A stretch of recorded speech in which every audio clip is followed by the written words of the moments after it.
What's up, everybody? Update. I've upgraded it a little bit. I've put the wire in the back, and I put my distilled water on the back of there as well. It kind of levels it out, actually. It's all held together by Gorilla Glue and brute strength. Just straight up binding skills and just straight up, arts and crafts skills from being redneck up north in Indiana. So, let's get into the scripture. Jacob returns to Bethel. Then God said to Jacob, "Go up to Bethel and settle there." And built an altar there to God, who appeared to you when you were fleeing from your brother Esau, or Esau. So Jacob said to his household and to all who are with him, "Get rid of the foreign gods you have with you, and purify yourselves and change your clothes. Then come, let us go up to Bethel, where I will build an altar to God, who answered me in the day of my distress, and who has been with me wherever I've gone." So they gave Jacob all the foreign gods so they had and the rings in their ears, and Jacob buried them under the oak at Shechem.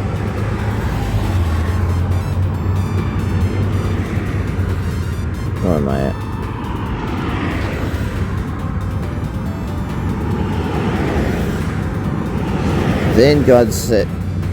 Then they set out, and the terror of God fell on the towns all around them, so that no one pursued them.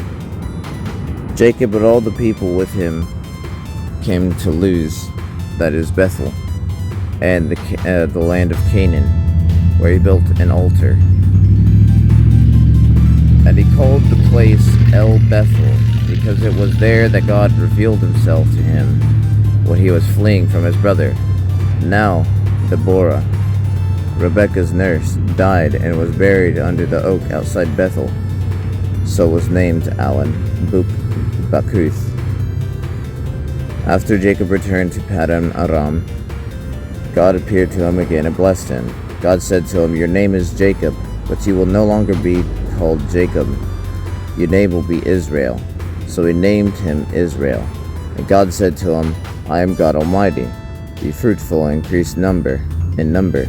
A nation and a community of nations come from you, and the kings will be among your descendants.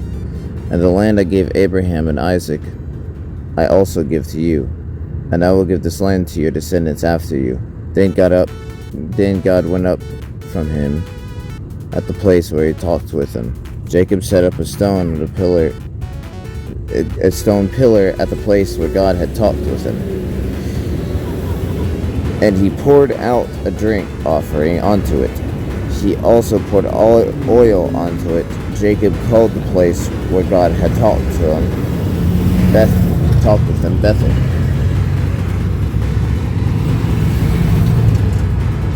The deaths of Rachel and Isaac.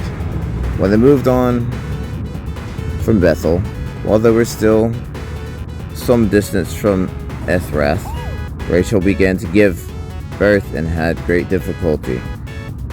And as she was having great difficulty in childbirth, the midwife said to her, "Don't despair, for you have another son." As she breathed her last, for she was dying, she named her son Ben-Oni. But his father named him Benjamin. So Rachel died and was buried on the way to Ephrath, that is Bethlehem. Over the womb Jacob set up a pillar, and to this day that pillar marks Rachel's tomb. Israel moved on again, pitched his tents beyond Migdal Eder, while Israel was living in that region. Reuben went in and slept with his father's concubine, Bilhah, and Israel heard of it. Jacob had 12 sons, the sons of Leah, Reuben, the firstborn of Jacob, Simeon, Levi, Judah, Issachar, and Zebulun. The sons of Rachel, Joseph and Benjamin. The sons of Rachel's servant, Bilhah, Dan, and Naphtali. The sons of Leah's servant, Zilpah, Gad, and Asher. These were the sons of Jacob, who were born to him in Padan Aram. Jacob came home to his father Isaac Mamre, near Kiriath Arba, that is, Hebron, where Abraham and Isaac had stayed. Isaac lived 180 years. Then he breathed his last and died, and was gathered to his people, old and full of years. And his sons Esau and Jacob buried him. Esau's descendants. This is the account of the family line of Esau, that is, Edom. Esau took his wives from the women of Canaan: Adah, daughter of Elon the Hittite, and Oholibamah, daughter of Anah, the granddaughter of Zibeon the Hivite, also Basemath, daughter of Ishmael, and sister of Nebaioth. Adah bore Eliphaz to Esau. Basemath bore Reuel, and Oholibamah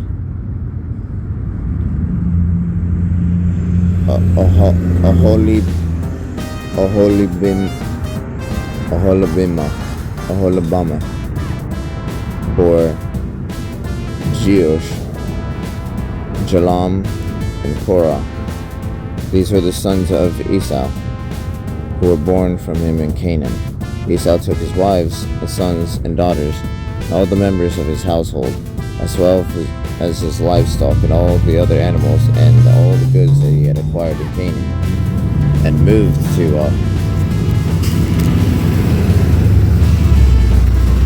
land some distance from his brother Jacob.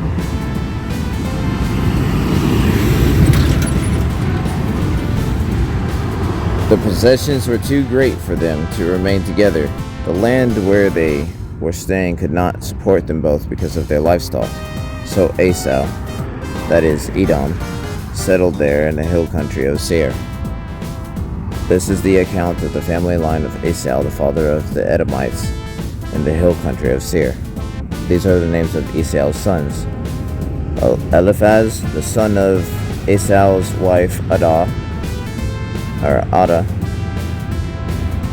and Reuel, the son of Esau's wife Basemath. The sons of Eliphaz: Teman, Omar, Zepho, Gatam, and Kenaz. Esau's son Eliphaz also had a concubine named Timnah, who bore him Amalek. These were the grandsons of Esau's wife: Adah, the sons of Reuel, Nahath, Zerah, Shammah, and Mizah. These were the grandsons of Esau's wife Basemath. The sons of Esau's wife Oholibamah, daughter of Anah, and granddaughter of Zibeon, whom she bore to Esau: Jeush, Jalam, and Korah. These were the chiefs among Esau's descendants. The sons of Eliphaz, and the firstborn of Esau, chiefs of Teman, Omar, Zepho, Kenaz, Korah, Gatam, and Amalek. These were the chiefs descended from Eliphaz and Edom. They were the grandsons of Adah. The sons of Esau's son Reuel, chiefs Nahath, Zerah, and Mizah were all the chiefs descended from Reuel and Edom. They were grandsons of Esau's wife, Basemath. The sons of Esau's wife, Oholibamah, chiefs Jush, Jalam, and Korah. These were the chiefs descended from Esau's wife, Oholibamah, daughter of Anah. These were the sons of Esau, that is, Edom, and these are their chiefs. These are the sons of Seir, the Horite, who were living in the region: Lotan, Shobal, Zibeon, Anah, Dishon, Ezer, and Dishan. Dishon and Dishan. These are the sons of Seir and Edom, who were Horite chiefs. The sons of Lotan, Parai and Hamam. Tamar was Lotan's sister. The sons of Shobal, Alvin, Manahath, Ebal, Shephel, and Onam. These were the sons of Zibeon, Aiah, and Anah. This is the Anah who discovered the hot springs in the desert as she was grazing the donkeys of his father Zibeon. The children of Anah, Dishan and Oholibamah, daughter of Anah. The sons of Dishan, Hamdan, Heshbon, Ethran, and Kiran.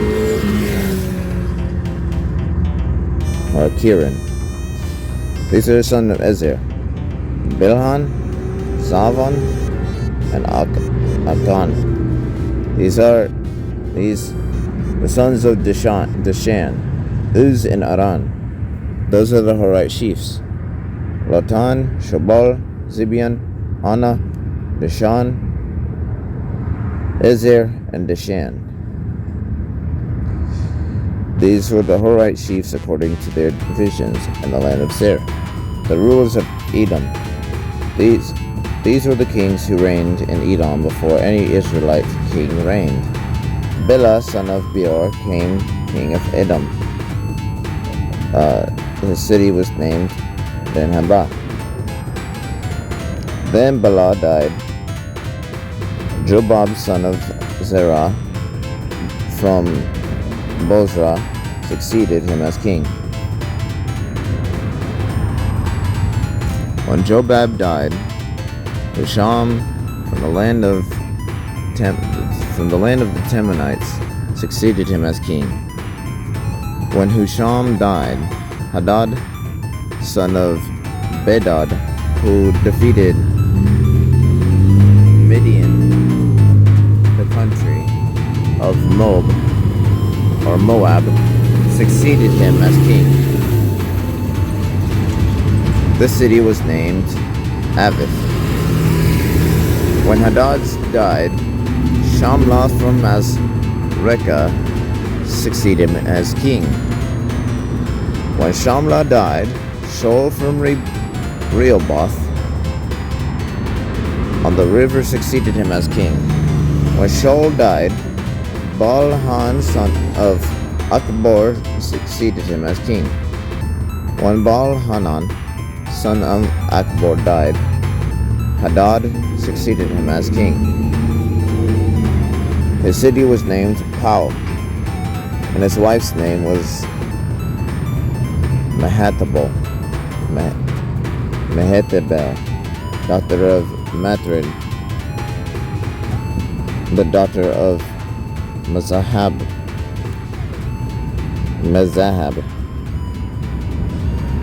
These were the chiefs descended from Esau by name, according to their clans and regions: Timnah, Alva, Jetheth, Oholibamah, Elah, Pinon, Kenaz, Teman, Bibzar, Magdiel, and Elam, These are the chiefs of Edom, according to their settlements in the land they occupied.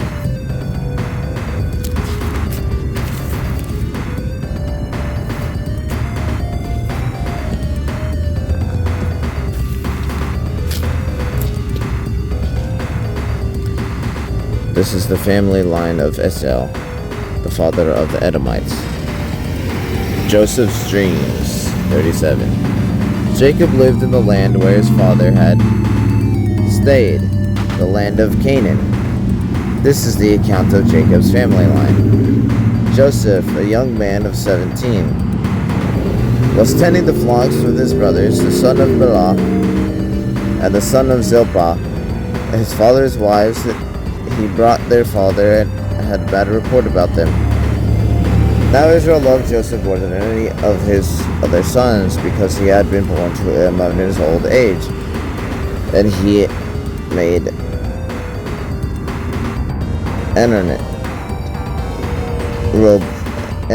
robe for him. When his brothers saw that their father loved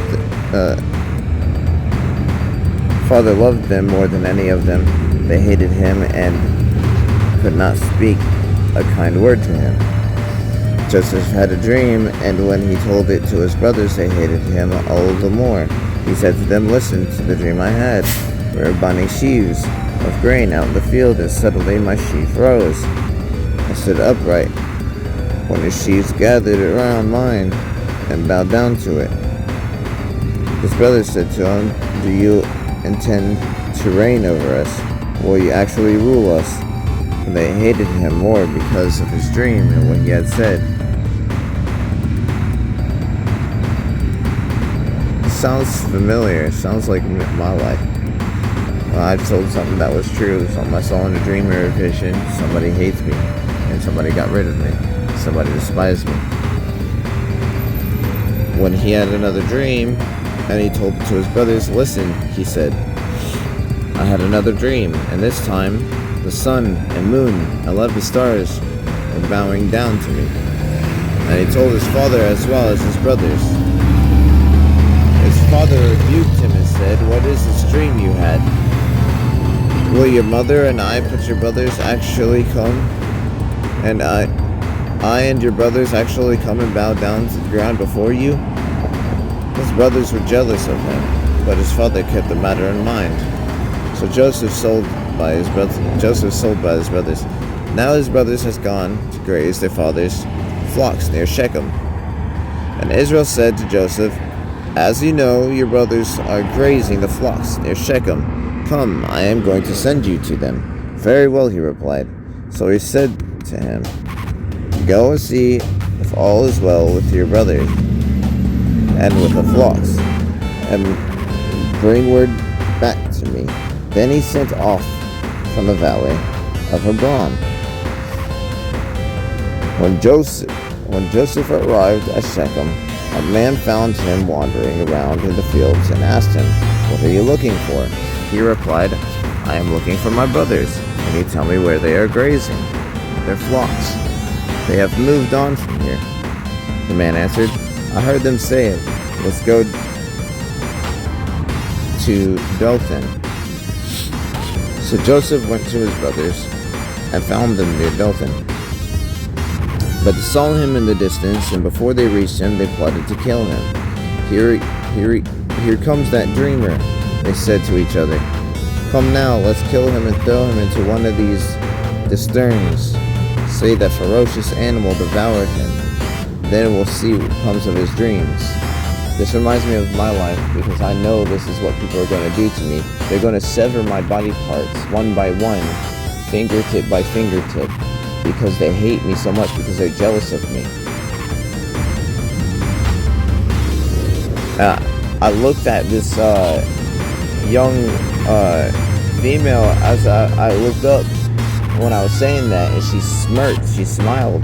They do. They're trying to. And police, this is for you. I'm going to be publicly severed into parts because of this LGBTQ community. They're so welcoming, aren't they? and I've never even talked to people. I just stay by myself and try to worship my own God. So when something happens to me, don't be surprised. And it's not going to be light. They're going to torture me to death. They're not going to do no easy, just going to, pop me in the head or something. No, they're going to sever my body parts one by one, because that's how much people hate me out here. That's what they're going to end up doing. And it doesn't matter what people think. That's what's going on. Nobody pays attention to me. When Reuben heard of this, he tried to rescue him from their hands. "Let's not take his life," he said. "Don't shed any blood. Throw him into his cistern there in the wilderness, but don't lay a hand on him." Reuben said to rescue him from them and take him back to his father. So when Jacob came to his brothers, they stripped him of his robe, the ornate robe that he was wearing. And they took him and they threw him into the cistern. The cistern was empty, and there was no water in it. So they sat down to eat their meal. They looked up and saw a caravan of Ishmaelites coming from Gilead. Their camels were loaded with spices.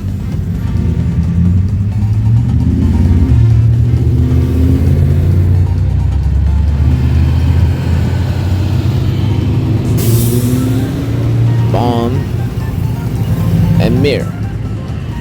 And they were on their way to take them down to Egypt. Judah said to his brothers, "What will we gain if we kill our brother and cover up his blood? Come, let's sell him to the Ishmaelites and not lay our hands on him. After all, he is our brother, our own flesh and blood." Amen.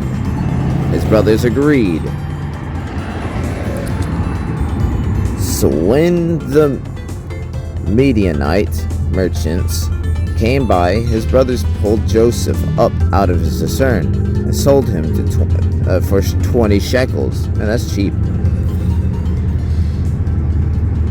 of silver to the Ishmaelites who took him to Egypt. When Reuben returned to the cistern and saw that Joseph was not there, he tore his clothes. He went back to his brothers and said, "The boy isn't there. Where can I turn now?" So they got Joseph's robe, slaughtered a goat, and dipped the robe in blood. They took an ornate robe back to their father and said, "We have found this. Examine it to see whether it is your son's robe." He recognized it and said, "This is my son's robe. It is my son's robe. Some ferocious animal has devoured him. Joseph has surely been torn to pieces." Then Jacob tore his clothes, put on sackcloth, and mourned for his son many days. All his sons and daughters came to comfort him, but he refused to be comforted. "No," he said, "I will continue to mourn until I join my son in the grave."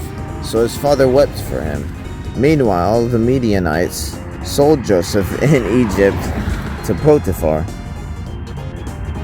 one of Pharaoh's officials, the captain of the guard. Judah and Tamar. At the time, Judah left his brothers and went down to stay with a man, Adullam, named Hira.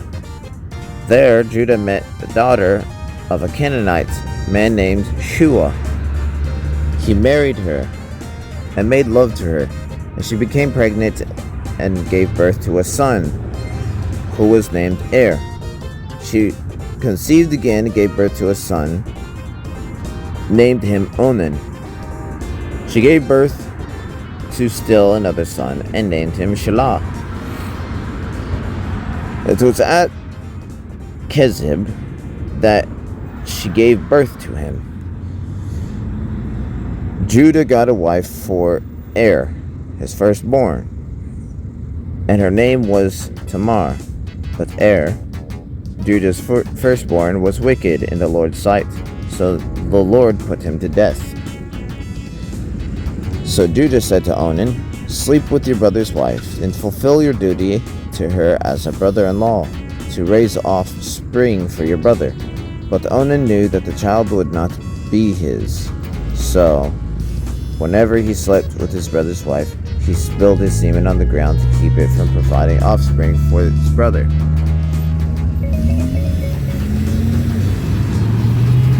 What he did was wicked in the Lord's sight, so the Lord put him to death also.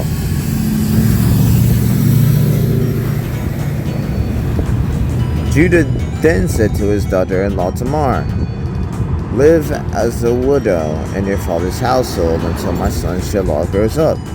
For he thought, he may die too, just like his brothers. So Tamar went to live in her father's household. For a long time Judah's wife, the daughter of Shua, died. When Judah had recovered from his grief, he went up to Timnah to the men who were shearing the sheep, and his friend Hira the Adulamite went with him. When Tamar was sold, "Your father-in-law is on the way to Timnah to shear sheep." She took off her widow's clothes, covered herself in a veil to disguise herself, then sat down at the entrance of Enaim, which is on the road of Timnah. For she saw that though Shelah had now grown up, she had not been given to him as his wife. When Judah saw her, he thought she was a prostitute, for she had covered her face. Not realizing that she was his daughter-in-law, he went over to her by the roadside and said, "Come now, let me sleep with you." "And what will you give me to sleep with you?" she asked. "I'll send you a young goat from my flock," he said. "Will you give me something as a pledge until you send it?" she asked. He said, "What pledge should I give you?" "Your seal and its cord, and the staff in your hand." And she answered. So he gave them to her and slept with her, and she had became pregnant by him. After she left, she took off her veil and put on her widow's clothes again. Meanwhile, Judah sent the young goat by his friend the Adulamite in order to get his pledge back from the woman, but he did not find her. He asked the men who lived there, who was the shrine prostitute who was beside the road in Naam. There hasn't been any shrine prostitute here," they said. So he went back to Judah and said, "I didn't find her." Besides, the men who lived there said, "There hasn't been any shrine prostitute here." Then Judah said, "Let her keep what she has, or we will become a laughing stock. After all, I did send her his young goat, but you didn't find her."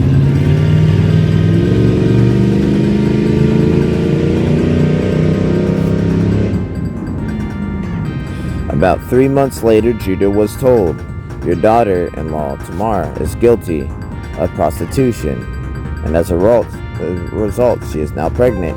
Judah said, "Bring her out and have her burned to death."